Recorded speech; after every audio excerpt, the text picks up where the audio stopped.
Balik po tayo sa mga balita na tukoy na ng Commission on Elections of COMELEC na may 3 hanggang 4 na mga kontratista o mga kontraktor na tumulong umano sa ilang senador na tumakbo noong pong 2022 elections. At giit ng komisyon, bawal ito sa batas na tumanggap ng donasyon ang mga kandidato sa sinumang mga kontratistang may proyekto sa gobyerno at posible silang makasuhan. Kunin natin ang live report ni Madeline Villar Moratillo. Mads, pinangalanan ba ng COMELEC kung sino itong mga kontratistang ito? Yes, Alex, hindi muna binigyan ng pangalan ng COMELEC kung sino-sino ang mga kontratista na ito na sinasabing nagbigay umano ng donasyon sa mga kumandidato nitong mga nakalipas na eleksyon. Dahil ang sabi ng COMELEC, kailangan muna nila itong beripikahin kung meron silang kontrata sa gobyerno. May 3 hanggang 4 na kontraktor na iniimbestigahan ng Commission on Elections matapos matukoy na nagbigay ng donasyon sa ilang kumandidato sa national position noong 2022.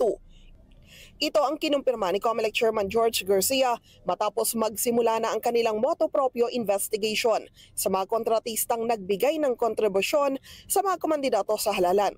Sabi ni Garcia, sinimulan nilang pagsusuri sa Statement of Campaign Contribution and Expenditures o SOCE na isinumite ng mga kumandidato noong 2022 elections. Sa national, initially may nakitang na 3-4 na contractors na maaaring contractors ng public works o serbisyo sa pamahalaan na nagbigay ng tulong sa mga tumatakbo sa national position. Yes, for senator po yan. Pero subject pa po sa verification kung talagang sila ay may kontrata sa pamahalaan. Kung mapapatunayan naman na wala silang kontrata sa pamahalaan, pwede silang makalusot. Di ba kinakailangan lumalim ang aming pagtatanong, makikipag-coordinate yung aming PIFAD sa ating pong DPWH upang alamin kung yung mga entities na yan ay sadyang may kontrata sa pamahalaan. Batay sa nakasaad sa Section 95 Paragraph C ng Omnibus Election Code, bawal magbigay ng kontribusyon, direkta man o hindi ang mga may kontrata sa gobyerno. Yan ay goods man o serbisyo, lalo na sa public works. Ang investigasyon ng COMELEC ay kasunod na rin ng nabunyag na kontrobersiya sa flood control projects ng gobyerno. Hindi naman pinag-uusapan kung nanalo o natalo yung binigyan. Ang pinag-uusapan, yung bang nagbigay doon sa tumatakbo, nanalo man o hindi yung tumatakbo, ay isang nangongontrata sa pamahalaan. Ayaw po kasi naming masisit dahil yun po ang talagang napakainit at deserve naman ng sambayanan ang katotohanan. Ayaw namin sabihin sa mga kababayan natin, may nakita pala kayong may nangongontrata bakit hindi nyo kinasuhan? Sa panig ng kontratista, ang mapapatunayang lumabag, pwedeng maharap sa election offense. Hindi naman masagot pa ng COMELEC kung kasama sa pwedeng kasuhan ang mga kandidato na tumanggap ng donasyon. Pagtiyak ng COMELEC, seryoso sila sa kanilang ginagawang investigasyon. Sa susunod na linggo, target ng COMELEC na masulatan na ang DPWH para alamin kung may kontrata ang mga nasabing kontratista sa gobyerno. Balik sa inyo yan, Alex. Okay, Mad, sa tagal na natin sa pagkakaalam natin sa COMELEC, usually, ang mga nagsusumite ng SOCE, hindi naman nila direktang sinasabi kung sino yung nagbibigay sa kanila ng pera. Usually, nakalagay dyan, Friends of the Senator. Di ba? Ganun lang. Pero gulat tayo na merong naglagay ng pangalan ng kontratista. Parang kaduda-duda yun Yes, Alex, actually nagulat din nga tayo dyan.